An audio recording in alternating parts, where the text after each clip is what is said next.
All right, according to a new study from Johns Hopkins, infants exposed to pet dander along with a wide variety of bacteria in the home in their first year of life seem to be a lot healthier later in life. So basically, the news with this is telling parents, don't protect your kids from all this stuff. We're going to talk about this morning with Dr. Jeffrey Thomas, who is a family medical doctor with Loveless Medical Group. Good morning, Doc. Thanks for coming in. Good morning. Yeah, thanks for having me. Okay, so I think we've heard about this idea for quite some time from parents saying, you know what, if you have pets in the home, it can be a good thing. If you let your kids crawl around on the floor, it's not such a bad thing. And now there's some scientific proof to this, right?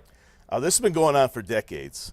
You know, researchers have been studying these babies, trying to figure out what's beneficial, what's harmful. And so, you know, this latest study that you referenced is an attempt to really try to get more specific about what are the factors that can be protective. Okay, so how far should parents go then to let their kids be exposed to some germs?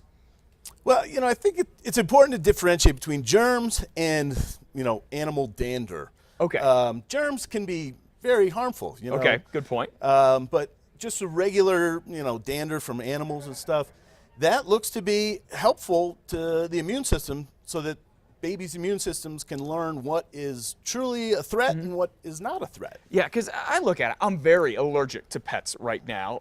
Even dogs, they give me hives, cats, it's horrible. And I think back, if I would have had a cat or a dog as a youngster, then it probably wouldn't be that way. And that's really what the research is saying, is your parents are really going to do a favor for their kids later on. Yeah, one of the studies that's most often referenced goes back to 2008 that was published in JAMA.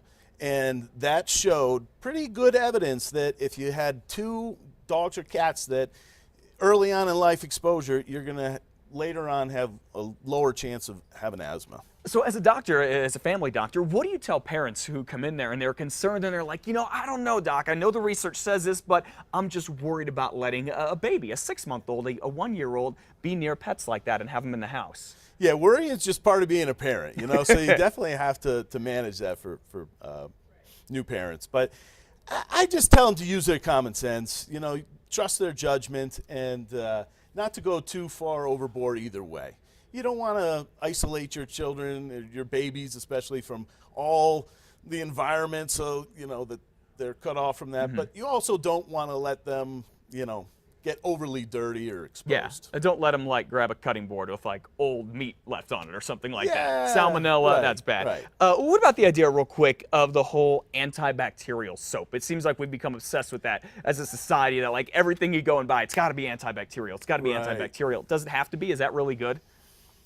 I mean, I think the answer to that question depends on who you ask. You know, there's a lot of benefits to antibacterial because there's a lot of bad stuff out there. Influenza, resistant bacteria. You know, so as adults, our immune systems aren't really changing. So we should be using antibacterial. Okay.